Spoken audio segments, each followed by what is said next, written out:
عزیزان گرامی، قرآن مجید میں ارشاد رب العزت ہے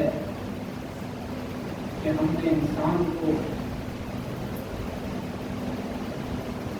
جو کچھ نہیں تھا کچھ بنایا، اسے مادہ حیات سے اس کی خلقت کی تاکہ اس کا امتحان لیا جا سکے، اسے سمیع و بصیر بنایا، اسے ہدایت کے نور سے اس کے دل کو مزین بھی کر دیا۔ اور جب خداوند عالم نے یہ ساری چیزیں، یہ سارے کمالات انسان کو عطا کر دیے، پھر آزاد چھوڑ دیا کہ اب تم چاہو تو شکر کرو، چاہو تو ہماری نعمتوں پر کفر کرو۔ موضوع بحث مرحلہ انسانیت سے نکل کر انسانیت کے رتبہ اول تک پہنچی تھی کہ جس میں آپ حضرات کے خدمت عالیہ میں کچھ معروضات کو بیان کرنے کی کوشش کی گئی تھی کہ انسان جب وہ کر لیتا ہے جو اس کا پروردگار چاہتا ہے تو اس کا پروردگار اسے اپنا عبد کہتا ہے کہ اب یہ میرا عبد۔ بحث مقام عبودیت پر تھی کہ اس کے بھی عنوان سے کچھ باتیں آپ حضرات کے سامنے پیش کی گئی، مگر چونکہ اب ہم عاشور سے قریب تر ہوتے چلے جا رہے ہیں، آج 7ویں مجلس، تو میں نے یہ چاہا کہ اب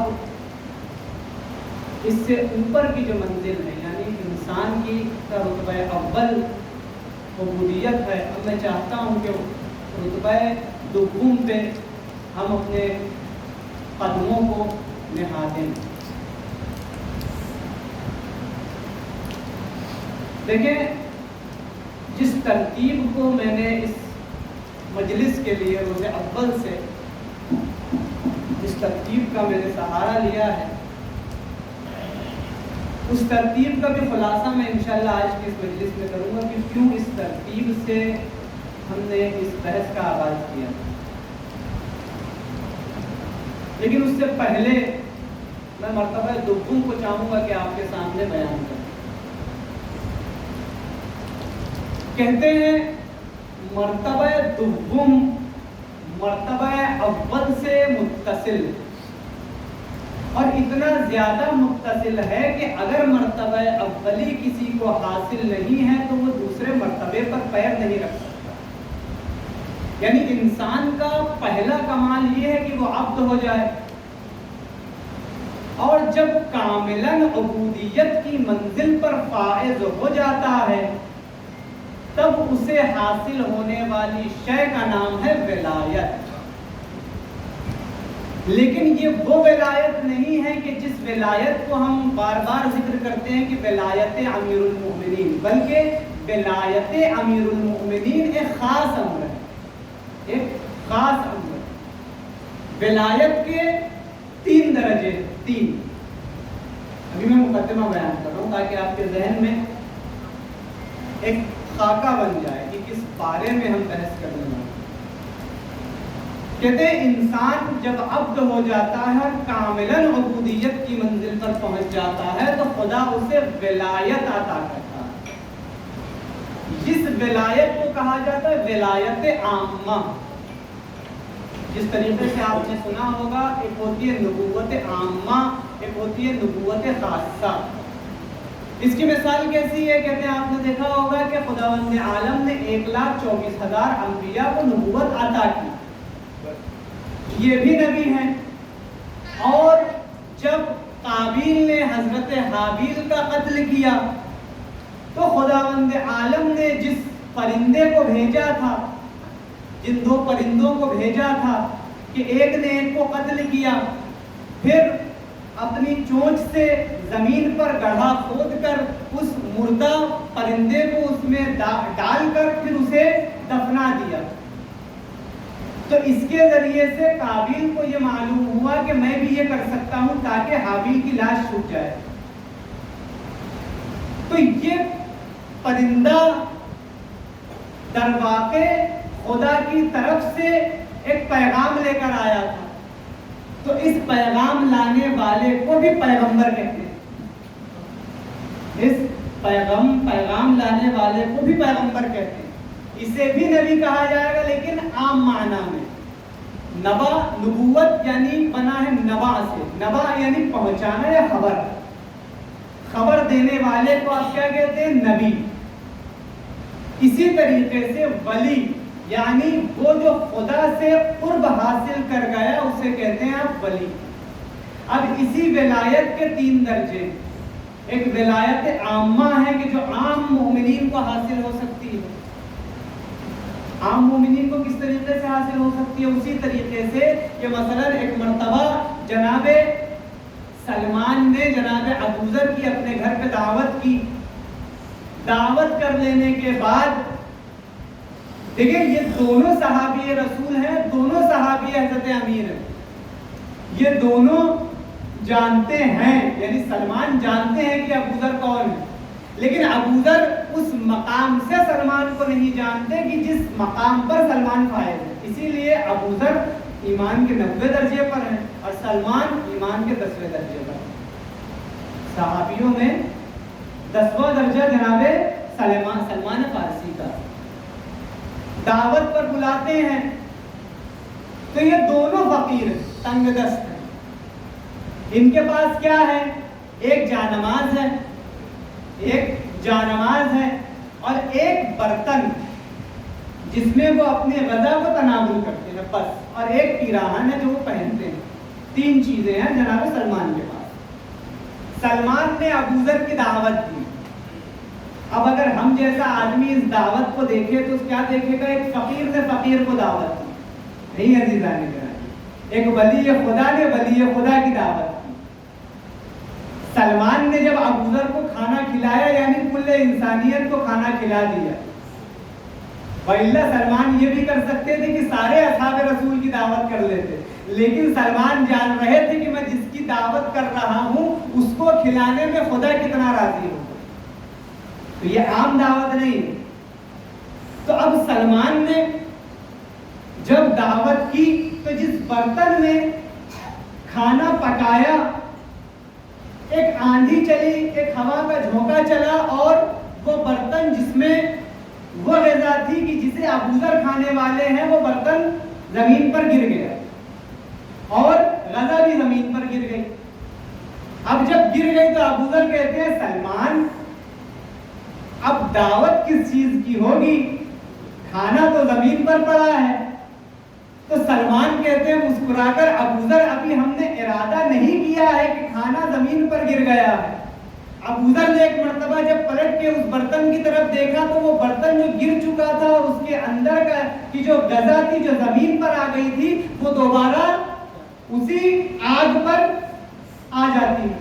ابوذر کہتے ہیں سلمان یہ کیا مقام ہے؟ حالانکہ ابوذر جان رہے ہیں کہ سلمان کون ہے. تو ایک یہ ولایت ہوتی ہے کہ خداوند عالم اپنے عبد کو جب اتنا قریب کر لیتا ہے اپنے, تو اب اس کا ارادہ بھی خدا کا ارادہ ہے کہ جب وہ ارادہ کرتا ہے تو خدا اس کے ارادے پہ کہتے ہیں ہاں ہم تیرے ارادے پر کہتے ہیں کن. یعنی اب جو تو ارادہ کرے گا ہم تیرے ارادے پر کہہ دیں گے ہاں ہم بھی یہ چاہیں گے. یہ عام مقام ہے عبودیت, یہ عام مقام ہے ولایت. یہ ایک ولایت ہے جو خدا اپنے بندوں کو عطا کرتا ہے. اور اسی طریقے سے کئی واقعات ہیں جو اس طریقے سے عاشقان اہل بیت کے واقعات تھے جنہیں دنیا نے اٹھا کر فلاں فلاں فلاں فلاں کے نام پر لکھ دیا تاکہ ان کی واہواہی ہوتی رہے. وَإِلَّا عزیزان گرامی وہی معروف کرتی ہیں امام رضا کے صحابی جنہوں نے امام رضا کے ہاتھ پر اسلام کو قبول کیا تھا. معروف کرخی جنہیں اہل سنت اور تشیع دونوں قبول کرتے ہیں. اور یہ دونوں یہ واقعہ دونوں جگہ موجود ہیں کہ معروف کرخی امام رضا کے ایسے صحابیوں میں سے تھے اور ولایت کے اس درجے پر فائز تھے کہ معروف کرخی نے جب اپنے سر کا واسطہ دے کر سمندر سے کہا کہ اپنی شدت کو کم کر لے، تو سمندر اپنی شدت کو کم کر لیتا ہے۔ فقط معروف کرخی کے یہ قول میں ان کی ولایت میں یہ طاقت تھی کہ اپنے سر کا واسطہ دے کر کہتے ہیں کہ اے سمندر اپنی شدت کو کم کر لے، اور سمندر اپنی شدت کو، اپنی موج کو کم کر لیتا ہے۔ تو یہ فقط ولایت عامہ ہے۔ یہ لوگ کیسے ہوتے ہیں؟ یہ لوگ کیسے ہوتے ہیں؟ ان کی مثال میں آپ سے بتاتا ہوں۔ آیت اللہ تقی بہجت رحمہ اللہ، دو علماء کا ذکر کروں گا پھر اپنے اصل موضوع کی طرف آ جاؤں۔ اس لیے اس چیز کو بیان کر رہا ہوں کہ جس طریقے سے میں نے کل کی مجلس میں کہا تھا، یہ چیز مومنین کے لیے مفید ہوتی ہے عملی زندگی میں۔ آغا تقی بہجت رحمہ اللہ عارف کامل تھے، 18 سال کی عمر ہے، صرف 18 سال کی۔ یہ ایسی عمر ہوتی ہے جب والدین اپنے بچوں پر نظر رکھتے ہیں کہ کہیں یہ کسی غلط راستے پر تو نہیں گامزن ہو گیا۔ صرف 18 سال کی عمر ہے آغا تقی بہجت کی۔ ان کے استاد کا نام تھا آغا علی قاضی طباطبائی، جب یہ نجف میں مقیم ہوتے۔ علی قاضی طباطبائی، طباطبائی انہیں کہتے ہیں جو طرفین سے، دونوں طرف سے سادات سے، یعنی نجیب الطرفین کو کہتے ہیں طباطبائی، دونوں طرف سے نجیب ہو، ماں بھی سادات ہو اور باپ بھی سادات ہو، تو یہ انہیں کہتے ہیں طباطبائی، اس لیے کہتے ہیں علی قاضی طباطبائی، علامہ طباطبائی۔ تو آغا علی قاضی طباطبائی اپنے بزرگ علماء کے ساتھ جو ان کے دور کے ہم عصر تھے ان کے ساتھ بیٹھے تھے۔ یہ 18 سالہ جوان آتا ہے، کہتا ہے استاد ایک فقہی مسئلہ پوچھنا۔ کہا پوچھو۔ تو آغا تقی بہجت پوچھتے ہیں آغا میرا یہ فقہی مسئلہ ہے، اگر کوئی شخص 2 یا 3 دن کے لیے اس کی روح عالم ملکوت پر ہو تو اس کی نماز کا کیا حکم ہے؟ اگر کسی بندہ مومن کی روح 2 یا 3 دن تک عرش پر ہو تو اس کی یہاں کی نماز کا کیا حکم ہے؟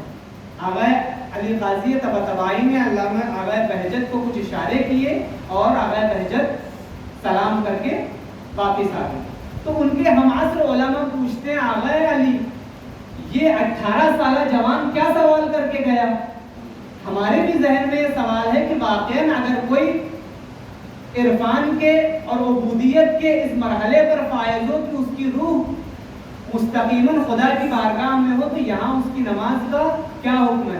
تو آغا قاضی کہتے ہیں بھائی جو جاتا ہے وہ پوچھے تو اچھا لگے، جس کی روح وہاں تک پہنچی ہوئی ہے وہ سوال کرے تو اسے جواب دینے میں بھی مزہ ہے، جس کا سوال تھا اسے جواب مل گیا وہ چلا گیا۔ تو یہ آغا طباطبائی ہیں، آغا بہجت ہیں۔ انہوں نے کہا تھا اپنی وصیت میں کہ جب میں مر جاؤں تو میری قبر پر یہ نہ لکھنا کہ عارف کامل اور آیت اللہ العظماء اور بڑے بڑے القاب سے میری مزار کو مزین کرنے کی کوشش نہیں کرنا، میری مزار پہ صرف اتنا لکھنا عبداللہ تقی بہجت، عبودیت کہا عبداللہ تقی بہجت۔ عزیزان گرامی، حرم معصومہ اس واقعے کی گواہ ہے کہ جتنی مرتبہ آغا بہجت کی مزار اقدس پر، حرم میں ہی آغا بہجت کی مزار، جتنی مرتبہ ان کی مزار مقدس پر لکھا گیا آیت اللہ عارف کامل، اتنی مرتبہ وہ تختی جو ان کے مزار پر لگائی جاتی تھی اس میں تڑک آ جاتی تھی اور وہ ٹوٹ جاتی تھی۔ اور جس دن سے ان کے مزار پر لکھا گیا عبداللہ تقی بہجت، آج تک وہ تختی سلامت ہے۔ جو خدا کی بارگاہ میں اتنے قریب اور اتنے مقرب ہوتے ہیں وہ اپنے کاندھوں کو جھکا کر چلتے ہیں اور وہ کہتے ہیں ہم اس فضیلتوں کے، ہم آیت اللہ العظماء کہلانے کے لائق نہیں ہیں، ہمارے نام کے آگے صرف لکھنا عبداللہ، کہ ہم عبد خدا ہیں، ہم اللہ کے بندے ہیں، ہم اللہ کے غلام۔ مقام عبودیت یہاں پہنچتی ہے تو اللہ ولایت دیتا ہے کہ اب تمہاری روح ہم سے مستقیم ملاقات کرے گی. اسی طریقے سے آغائے خواجہ نصیر الدین طوسی، انہوں نے وصیت کی تھی کہ یہ پہلے شیش امامی تھے، پھر یہ شیعہ اثنا عشری ہوتے ہیں. شیعہ اثنا عشری ہونے کے بعد انہوں نے وصیت کی کہ مجھے کاظمین میں دونوں اماموں کے حرم کے باہر دفن کرنا اور میری مزار پر یہ لکھنا کہ وَقَلْبُهُمْ بَاسِطٌ ذِرَاعَيْهِ بِالْوَتِيدِ. اس کا ترجمہ جانتے ہیں کیا ہے؟ اس آیت کہتے ہیں اس کا ترجمہ یہ ہے، قرآن مجید کی یہ آیت ہے، اس کا ترجمہ ہے کہ اور اصحاب کہف اپنی غار میں اطمینان سے سوتے رہے اور ان کا کتا اپنے دونوں پیروں کو آگے ان کی حفاظت میں رکھ کر سوتا ہے. اب عزیزان گرامی ذرا یہ تصور کیجئے، میں آپ کی مثال نہیں دیتا، میں اپنی مثال دیتا ہوں کہ میں نے آج امامہ لگایا ہے، میں ردا دوش پر ڈالتا ہوں، میرے نام کے آگے لوگ حجت الاسلام والمسلمین لگاتے ہیں. اس تکبر میں اگر میں اپنے دونوں کانوں کو اور اپنے شانوں کو زمین پر اٹھا کر چلوں تو کیا یہ مجھے زیب دے؟ وہاں وہ نصیر الدین طوسی کہ عالم اسلام کا، عالم تشیع کا ہر شیعہ ان کے احسان کے تلے دبا ہوا، وہ کہتا ہے کہ میں امام کاظم اور ان کے پوتے اگر اصحاب کہف کی مثال ہیں تو میں ان کی نسبت ان کے کتے کی مثال ہوں. کون کہہ سکتا ہے؟ وہ کہہ سکتا ہے جسے خدا نے واقعاً مرتبہ عبودیت سے نوازا. اسے کہتے ہیں عام انسان کی عبودیت، کہ عام انسان جب اپنی عبودیت پر اس مقام پہ پہنچتا ہے تو خدا اسے یہ مقام عطا کرتا ہے. صلوات پڑھو محمد.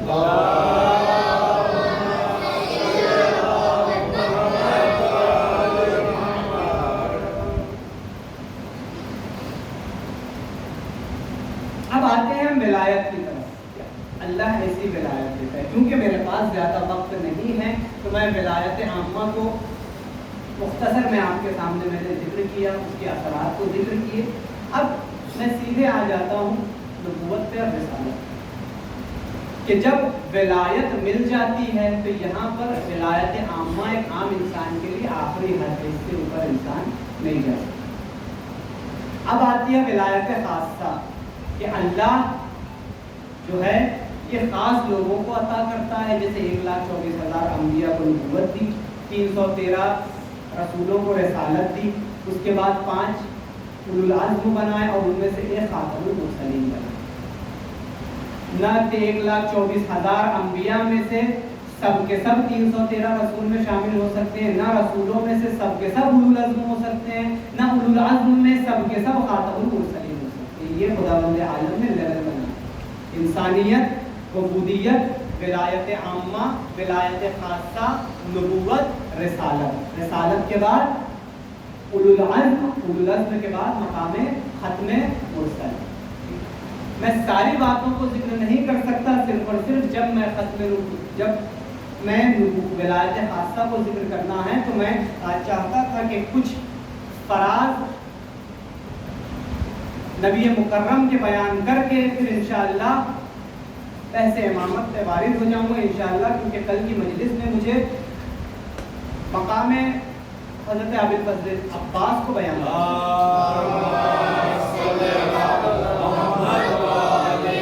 اس کے بعد جو ہے میں فضائل و مناقب جو ہمارا اصل موضوع تھا، جس کے لیے ہم نے یہ ساری ترتیب باندھی، مقام و منزلت امام حسین. کہتے ہیں صلوات پڑھیں پر محمد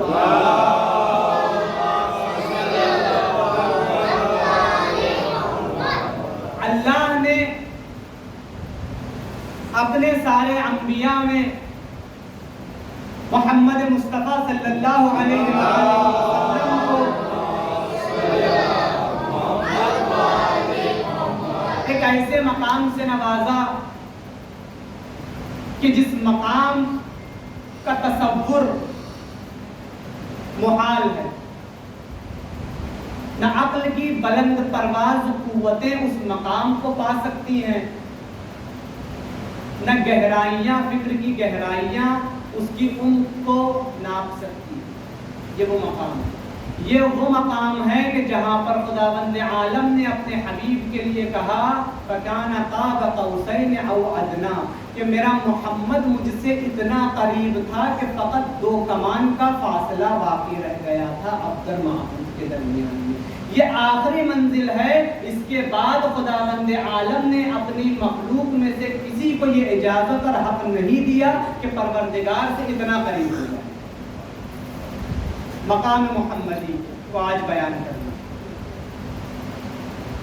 ابتدا کرتے ہیں محمد کون ہے؟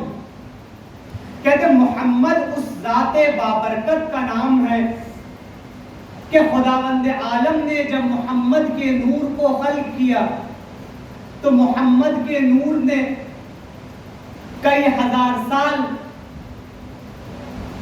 حجاب عفت میں زندگی گزاری، کئی ہزار سال حجاب عصمت میں زندگی گزاری، کئی ہزار سال حجاب عبودیت میں زندگی گزاری، کئی ہزار سال حجاب رسالت میں زندگی گزاری، کئی ہزار سال خداوند عالم نے نور محمدی کو مختلف مقامات اور مختلف حجابات میں رکھا. جب ان حجابات سے خداوند عالم نے نور محمد کو باہر نکالا، امیر المومنین نے اس بات کو نقل کی. شاید میں تھوڑا آگے پیچھے کر دوں لیکن مفہوم حدیث کو میں بیان کر رہا ہوں.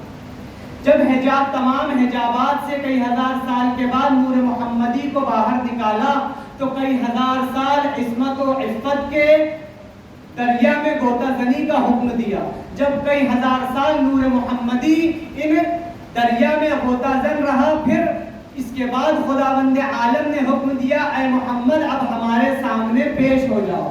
جب نور محمدی خداوند عالم کے سامنے پیش ہوتا ہے تو کہتے ہیں امیر المومنین عظمت پروردگار کا وہ روب و جلال تھا کہ نور محمدی پہلے قیام میں تھا، پھر قیام سے رکوع میں آتا ہے. جب خداوند عالم کی عظمت و کبریائی بڑھتی ہے تو یہ مقام تھا جب نور محمدی سجدہ ریز ہو جاتا ہے. کئی ہزار سال تک جب نور محمدی نے اپنے پروردگار کو سجدہ کیا اور جب خداوند عالم اپنے محمد کے سجدے سے خوش ہو گیا تو کہا اے میرے محمد میں نے تجھے اپنا مصطفیٰ بنایا، مجتبی بنایا، اب تو اپنے سر کو اٹھا لے. جب محمد مصطفیٰ کے نور نے اپنے سر کو اٹھایا تو پیشانی پر ایک کم 1,24,000 پسینے کے قطرات نمودار ہوئے.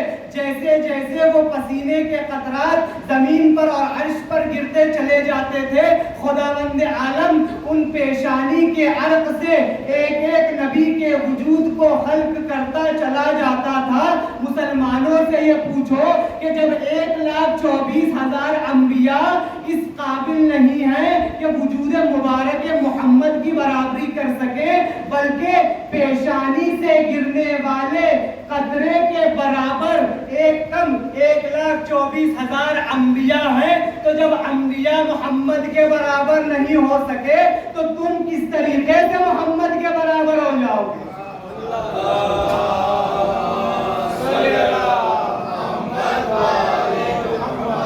تصور کیجئے کہاں مقام محمدی ہے اور کہاں مقام ابراہیمی ہے، کہاں مقام محمدی ہے، کہاں مقام حضرت آدم ہے. ایک کم 1,24,000 انبیاء کے نور کو خداوند عالم نے رسول کے پسینے سے خلق کیا اور دنیا کہتی ہے محمد ہمارے جیسے. یہ مقام محمدی ہے. اچھا میں اور ذہنوں کو قریب کرنے کے لیے اس بات کو، کیونکہ وہ تو اس عالم کی بات ہے نا، تو ہماری فہم کی گہرائیاں اور فکر کی بلندیاں وہاں تک نہیں پہنچ سکتی. سادی سی ایک بات محمد مصطفیٰ وہ ہیں کہ اگر خدا قرآن کو انسانی شکل دے دے تو اس شکل کو کہیں گے محمد. اگر قرآن کو انسانی شکل میں تبدیل کر دیا جائے تو اس کا نام ہے محمد. اور اگر محمد مصطفیٰ کو کتاب کی شکل دے دی جائے تو اسے کہتے ہیں قرآن. اگر قرآن کو انسانی شکل دے دی جائے تو اسے کہتے ہیں محمد مصطفیٰ، اور اگر محمد مصطفیٰ کو کتابی شکل دے دی جائے تو اسے کہیں گے قرآن۔ یعنی قرآن برابر ہے محمد کے، محمد برابر ہے قرآن میں۔ ابھی میں کہہ رہا ہوں تو تسلیم کر لیجیے تھوڑی دیر کے۔ کیسے؟ قرآن مجید میں خداوند عالم نے قرآن کے لیے کہا وَنَزَّلْنَا عَلَيْكَ الْكِتَابَ وَالْكِتَابَ تِبْيَانًا لِكُلِّ شَيْءٍ هُدًى وَرَحْمَةً وَبُشْرَى لِلْمُسْلِمِينَ۔ ہم نے اس قرآن کو نازل کیا ہدایت بنا کر، رحمت بنا کر، بشارت بنا کر۔ کس کے لیے؟ مسلمانوں کے لیے۔ تو قرآن ہدایت ہے، قرآن بشارت ہے، قرآن رحمت ہے۔ قرآن ہدایت ہے، قرآن بشارت ہے، قرآن رحمت ہے۔ وہیں پر خداوند عالم نے قرآن میں نازل کیا یا ایھا النبی انا ارسلناک شاہدا ومبشرا ونذیرا وداعیا الی اللہ باذنہ وسراجا منیرا۔ اے میرے حبیب، ہم نے تمہیں بھیجا شاہدا ومبشرا ونذیرا، شاہد بنا کر، مبشر بنا کر یعنی بشارت دینے والا، ونذیرا اور ڈرانے والا بنا کر۔ تو قرآن بھی رحمت، محمد بھی رحمت، قرآن بھی بشارت، محمد بھی بشارت۔ اس کے بعد قرآن ہادی، تو کیسے محمد ہادی؟ قرآن نے کہا وَدَاعِيًا إِلَى اللَّهِ بِإِذْنِهِ وَسِرَاجًا مُنِيرًا، ہدایت یعنی وہ جو خدا کی طرف پلٹا دے۔ محمد مصطفیٰ کے لیے کہا وَدَاعِيًا إِلَى اللَّهِ بِإِذْنِهِ وَسِرَاجًا مُنِيرًا، اور ہم نے تمہیں داعی یعنی بلانے والا بنا کر بھیجا۔ کس کی طرف؟ تمہارے پروردگار کی طرف۔ ٹھیک ہے؟ تو قرآن رحمت، محمد رحمت، قرآن بشارت، محمد بھی بشارت۔ ٹھیک ہے؟ یعنی جیسا قرآن ویسا محمد، جیسا محمد ویسا قرآن۔ عزیزان گرامی، بات سمجھ میں آ گئی کہ قرآن محمد ہے، محمد قرآن ہے۔ لیکن عزیزان گرامی، اگر خدا یہ چاہتا ہے کہ اپنے محمد کو قرآن سے بلند کر دے تو تمہیں اشکال نہیں ہونا چاہیے۔ بھائی محمد بھی خدا کا، قرآن بھی خدا کا، خدا نے کہا دونوں برابر۔ لیکن اگر خدا یہ کہہ دے کہ نہیں میرا محمد قرآن سے افضل، تو تمہیں پریشانی نہیں ہونی چاہیے۔ کس طریقے سے؟ خداوند عالم نے کہا وَمَا أَرْسَلْنَاكَ إِلَّا رَحْمَةً لِلْعَالَمِينَ، اے محمد ہم نے تمہیں نہیں بھیجا مگر رحمت بنا کر۔ ٹھیک ہے؟ تو محمد بھی رحمت۔ وہاں کہا کیا کہ ہم نے تمہارے لیے کتاب نازل کی تبیانا لکل شیء، کہ اس میں ہر شے کا بیان ہے، ہدی ورحمۃ وبشریٰ للمسلمین۔ ہم نے قرآن کو رحمت بنا کر بھیجا مسلمانوں کے لیے، لیکن ہے محمد ہم نے تمہیں رحمت بنا کر بھیجا عالمین کے لیے۔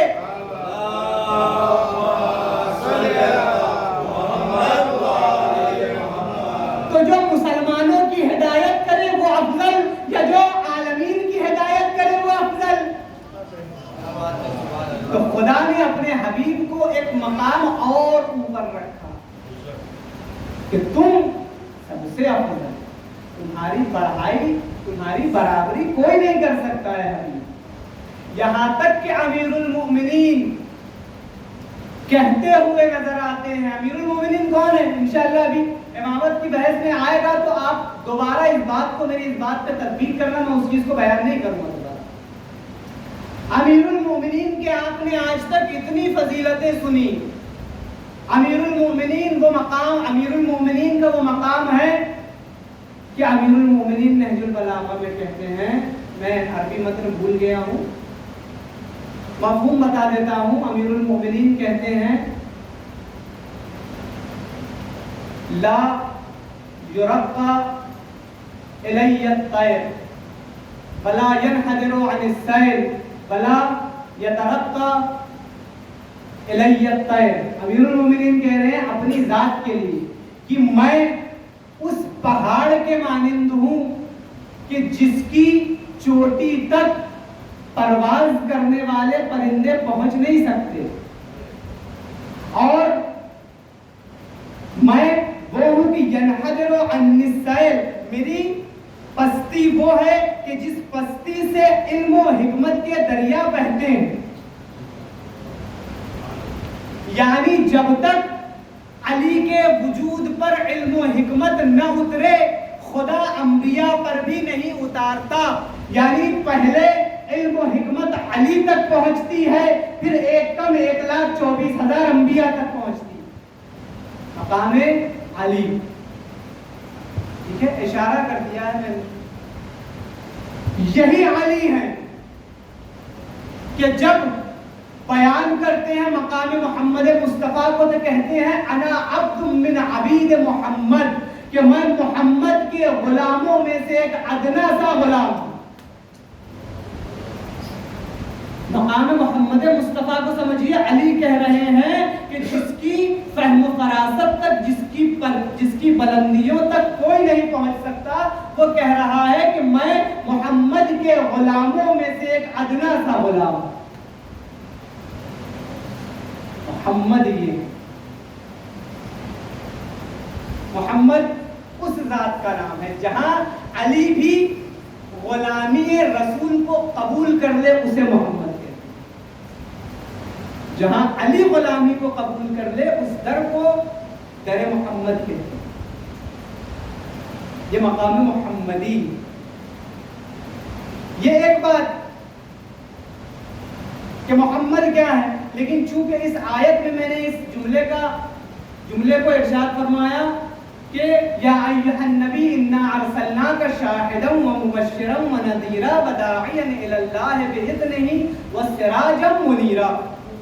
ٹھیک ہے، یہاں سنتے جاؤ سراجا منیرا. ایک سادی سی مثال دے کر اپنی بات کو مرتبط ہوتا ہوں اپنے اصل موضوع کی طرف. سراجا منیرا یعنی روشن چراغ. سراجا منیرا یعنی روشن چراغ. خود چراغ بھی ہے اور روشن بھی. یہ بھی ایک اپنے آپ میں ایک عظیم بحث ہے کہ جب چراغ ہے تو روشن کیوں کہا خدا ہے. ٹھیک ہے، ایک سادی سی مثال میں آپ کے سامنے پیش کرتا ہوں. آپ کہتے ہیں فلاں شخص فلاں کے گھر کا چراغ. مثلا اگر آپ کا کوئی جانشین ہے، آپ اپنے بیٹے کو اپنا قائم مقام یا اپنا جانشین کہتے ہیں، تو جہاں جانشینی ہوتی ہے اسے آپ کہتے ہیں چراغ. فلاں شخص جو ہے میرے گھر کا چراغ، یعنی اس کی وجہ سے میرے گھر میں روشنی. تو خداوند عالم کیا کہہ رہا ہے کہ محمد مصطفیٰ میرا چراغ ہے، یعنی اس کے ذریعے سے میں اس عالم میں اپنی روشنی پھیلاتا ہوں. تو محمد مصطفیٰ خدا کے چراغ. اب میں سوال پوچھتا ہوں کہ جب محمد مصطفیٰ کے سر سے ماں کا اور والد کا سایہ اٹھ گیا تو یہ چراغ کس کے گھر جلتا رہا؟ جب محمد مصطفیٰ جو عالم کو روشنی دینے والے ہیں، جب ان کے سر سے والدین کا سایہ ہٹ گیا تو یہ چراغ خدا کس کے گھر میں جلتا رہا؟ کہا یہ چراغ جلتا رہا جناب ابو طالب کے گھر میں. خدا کا چراغ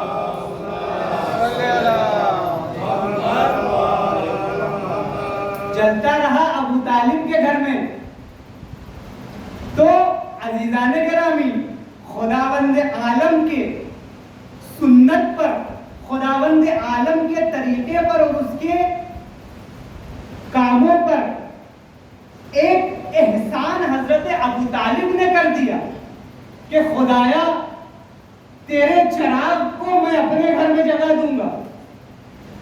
یعنی میں تیرے چراغ کو اپنے گھر میں جلاؤں گا.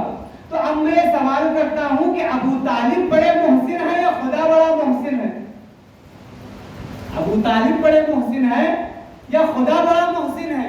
کوئی خدا پہ احسان نہیں کر سکتا، اور اگر کسی نے خدا کی نصرت کی ہے تو خدا پڑھ کر اس کا اجر دیتا ہے۔ خداوند عالم نے کہا ابو طالب تم نے میرے چراغ کو اپنے گھر میں جلایا، اب خداوند عالم تمہارے چراغ کو اپنے گھر میں جلائے گا۔ محمد کو تم نے اپنے گھر میں رکھا، محمد کے چراغ کو اپنے گھر میں جلایا، ہم 13 رجب کو تمہارے چراغ کو اپنے گھر میں جلا کر بتائیں گے کہ ہم احسان کے بہترین ادا کرنے والے ہیں۔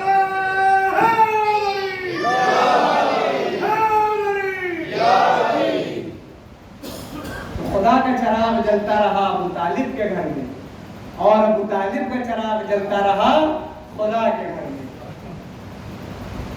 یہ مقام دو نوروں کا، نور محمد اور نور جانشین محمد۔ صلوات پر محمد میں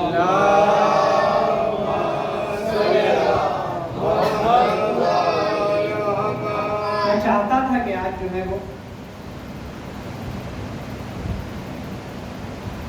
بحث امامت میں وارد ہو جاتا فیضا، مگر مجھے لگ رہا ہے کہ دامن وقت کی گنجائش نہیں ہے۔ ایک فراز اور مقام محمد مصطفیٰ کے، اور اس کے بعد رستے مصطفیٰ، یہ بھی سنیے گا۔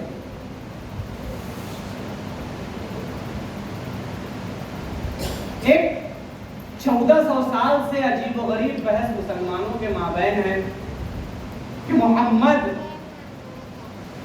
نور ہے یا خاک۔ ہم جس محمد مصطفیٰ کو رسول مانتے ہیں وہ محمد واقعاً کیا وہی مخلوق ہے جس طریقے سے ہم ہیں؟ یعنی کیا وہ بھی خاکی مخلوق ہے جیسے ہم خاکی ہیں، جیسے آدم خاکی ہیں؟ تو اس پر عجیب بحثیں چلی اور لوگوں نے مختلف نظریات قائم کی۔ ہم کہتے ہیں بھائی ادھر ادھر جانے کی ضرورت کیا ہے؟ جب آپ کہتے ہیں کہ قرآن کافی ہے تو قرآن سے بات کیجیے۔ اگر آپ یہ سمجھتے ہیں کہ قرآن کافی ہے تو قرآن سے پوچھتے ہیں کہ محمد نور ہے یا خاک ہے۔ خداوند عالم قرآن مجید میں ارشاد فرماتا ہے اپنے حبیب کے لیے، بسم اللہ الرحمن الرحیم، یا ایتھا النفس المطمئنہ ارجعی الی ربک راضیۃ مرضیہ۔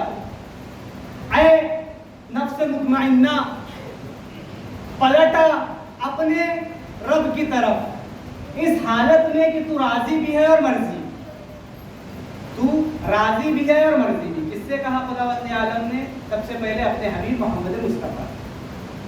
کیا کہا؟ اے حبیب تو اپنے پروردگار کی طرف پلٹا۔ دیکھیں یہیں پہ ایک بہت بڑا راز ہے، پلٹا۔ میں یہاں مجلس پڑھنے آیا ہوں،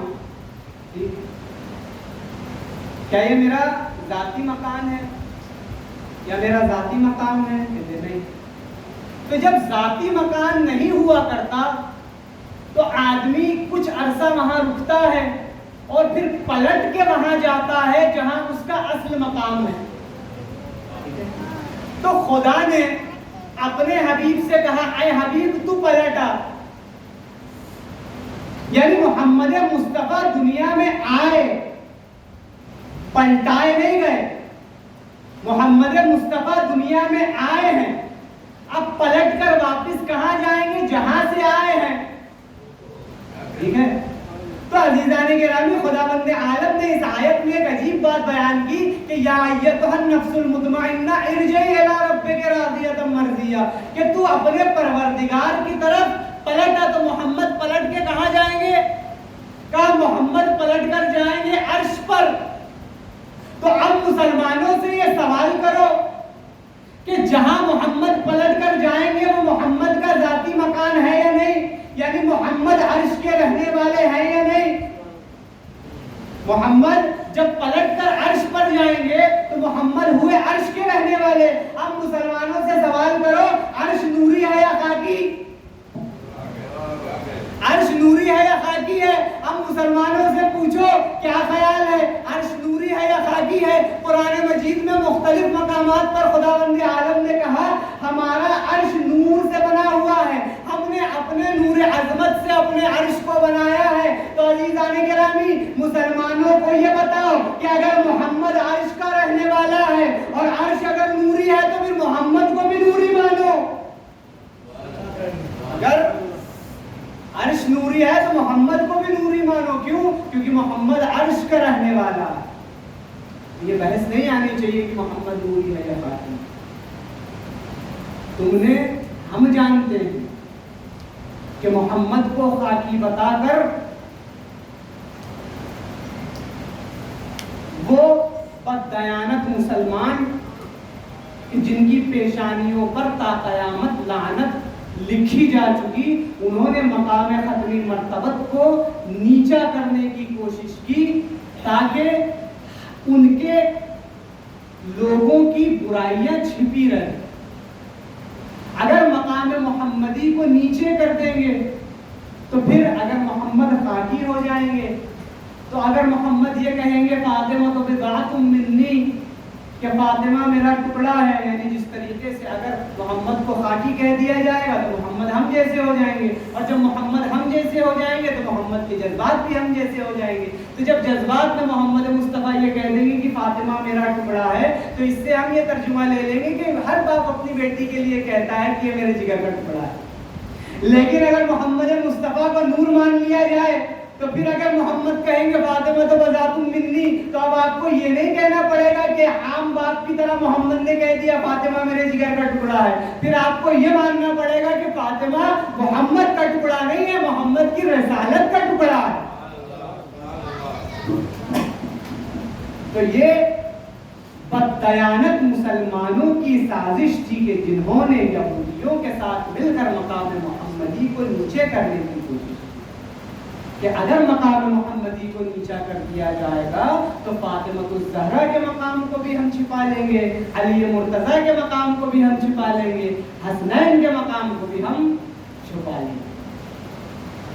اس سیاست پر بھی مومنین کو چاہیے تاریخ مستقبل کا آئینہ, تاریخ پر کبھی اس اعتبار سے بھی نگاہ ڈالنے کی کوشش کریں.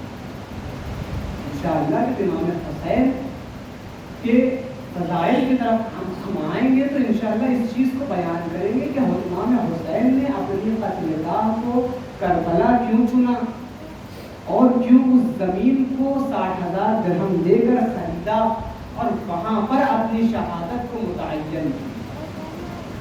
انشاءاللہ یہ جو میں نے آج آپ کے سامنے تاریخ کا ہلکا سا اشارہ کیا اسے بس اللہ تعالیٰ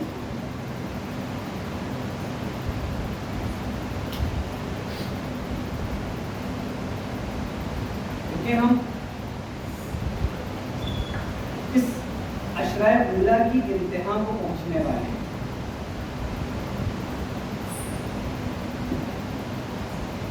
کسی عالم دین سے کسی شخص نے پوچھا کہ مولا میں بہت رونے کی کوشش کرتا ہوں مسائل سن کر مگر میری آنکھوں سے آنسو نہیں آ پاتے. یا بعض اوقات یہ ہوتا ہے, یہ میں ایک نیچرل چیز کی بات کر رہا ہوں, نہ اس شخص کے بارے میں جو اس کا ایک فزیکل سائیکولوجیکل اور مینٹل ایک الگ تھا, نیچرل نارمل. کہتا ہے کل کی مجلس میں بہت رویا لیکن دوسرے دن میں نے بہت کوشش کی رونے کی مگر میری آنکھوں سے آنسو نہیں آئے. تو بیان کرتے ہیں کہ سوچو کہ آج کی مجلس میں آنے سے پہلے تم نے کہیں کوئی گناہ تو انجام نہیں دیا. وہ سوچتا ہے, کہتا ہے ہاں ایک گناہ مجھ سے سرزد ہو گیا. عالم دین نے کہا اسی شہدا پر امام حسین کا واسطہ دے کر خدا سے معافی مانگو. کیونکہ جب تمہارے دل میں گناہ ہوتے ہیں تو خداوند عالم اس اشک عزا کی توفیق کو بھی تم سے سلب کر لیتا ہے۔ اور ہم دعا کریں گے کہ تا قیامت خدا جب تک زندہ رکھے ہم سے کبھی یہ توفیق سلب نہ کرے کہ ہم حسین کے غم میں آنسو نہ بہا سکیں، ہم آنسو سے قریب تر ہوتے چلے جائیں۔ آج مجھے 13 سال کے یتیم کے مسائل پڑھنے، جسے تاریخ میں قاسم بن حسن کے نام کیا۔ امام حسین نے پوچھا تھا نا جناب قاسم سے، قاسم تمہارے نزدیک موت کیسی؟ قاسم نے کیا کہا تھا؟ مولا احلی من الحسن، کہ موت میرے نزدیک 13 سال کا بچہ ہے، وہ کہہ رہا ہے اپنے وقت کے امام سے کہ سیدی احلی من الحسن، کی موت میرے نزدیک موت سے بھی زیادہ شیریں تھی۔ صابر ملا صاحب رائے پور کے، اللہ علیہ پہ رحمت کرے، ان کا ایک بڑا معروف جملہ تھا۔ انہوں نے کہا تھا کہ کبھی غور کیا ہے کہ کیوں حسین نے صرف قاسم سے پوچھا کہ قاسم تمہارے نزدیک موت کیسے ہوتی؟ کہا کس سے پوچھتے امام، وہی تو موت کا ذائقہ بتائے گا کہ جس کے باپ نے 70 مرتبہ زہر کا ذائقہ چکھا ہو۔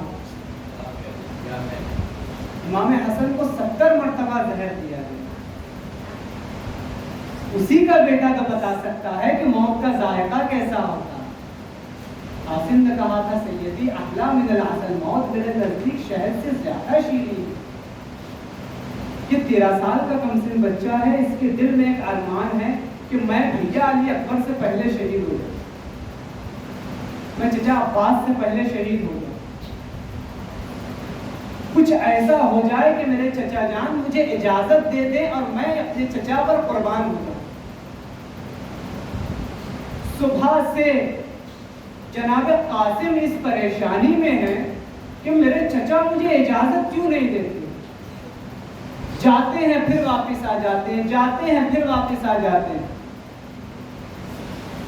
ایک مرتبہ جناب ام فروا نے جناب قاسم کو بلایا، کہا قاسم صبح سے لاشوں پر لاشیں آ رہے ہیں، سب مائیں اپنے بچوں کو آقا حسین پر قربان کر رہے ہیں، کیا مجھے تم یہ سعادت عطا نہیں کرو گے کہ میں بھی شہید کی ماں کہلاؤں؟ میں بیوہ ہوں، میرے پاس حسین پر قربان کرنے کے لیے فقط تم ہو۔ کہا اماں جان میں صبح سے اس کوشش میں ہوں کہ میرے چچا مجھے اجازت دے دے، مگر میرے چچا مجھے اجازت نہیں دے رہے۔ ایک مرتبہ جناب ام فروا کہتی ہیں کہ قاسم بابا تمہارے بابا حسن نے تمہارے بازو پر ایک تعویذ باندھا تھا اور کہا تھا قاسم اس وقت تک اس تعویذ کو نہ کھولنا جب تک تم پر سب سے سخت مصیبت نہ پڑ جائے۔ جناب ام فروا کہتی ہے قاسم کیا فاطمہ کا لال نرغے عادہ میں گر گیا، اس سے بڑی بھی کوئی مصیبت ہو سکتی ہے؟ ذرا اس تعویذ کو کھولو، تمہارے بابا نے کیا لکھا ہے۔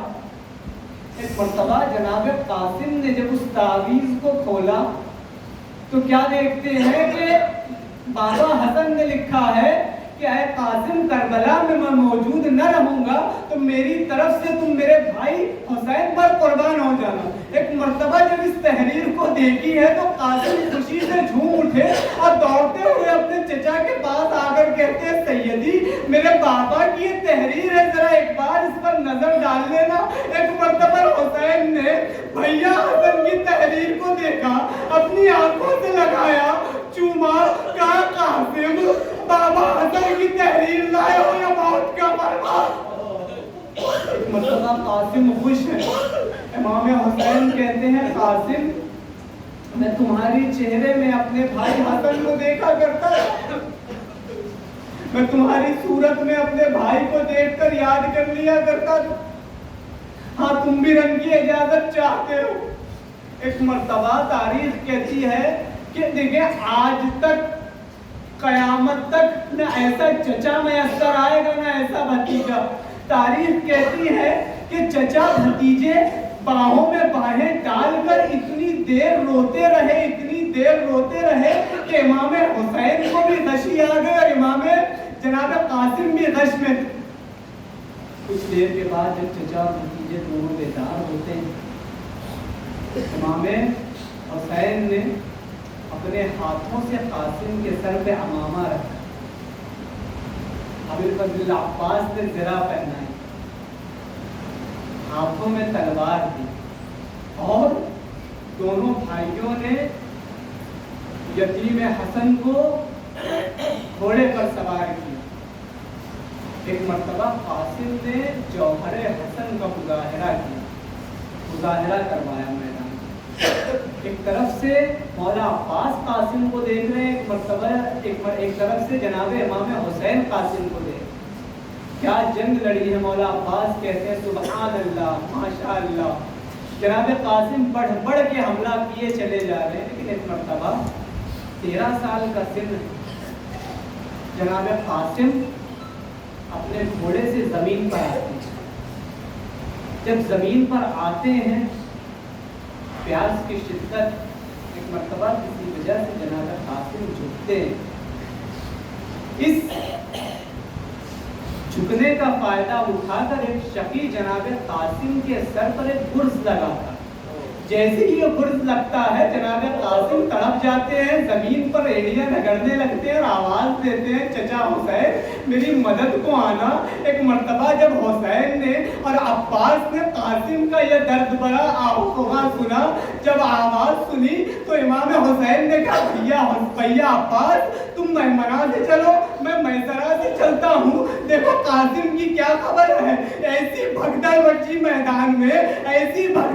میدان میں کہ جب جو ادھر کے گھوڑے تھے وہ قاسم کے لاشے کو پامال کرتے ہوئے اس طرف جانے لگے، اس طرف کے گھوڑے قاسم کے لاشے کو پامال کر کے اس طرف جانے لگے۔ جب حسین اور عباس قاسم کے لاش پر پہنچتے ہیں تو کیا دیکھتے ہیں کہ قاسم کے لاش کے چھوٹے چھوٹے ٹکڑے میدان کربلا میں پڑے ہیں۔ ایک مرتبہ حسین نے اپنے سر و سینہ کو پیٹا، اپنے آبا کے دامن کو کھولا۔ قاسم کے جسم کے ٹکڑے کو امام حسین اپنے ہاتھوں سے اپنے آبا کے دامن میں رکھتے چلے جاتے اور روتے چلے جاتے اور کہتے جاتے ہائے یتیم قاسم، ہائے میرے بھائی کا قاسم۔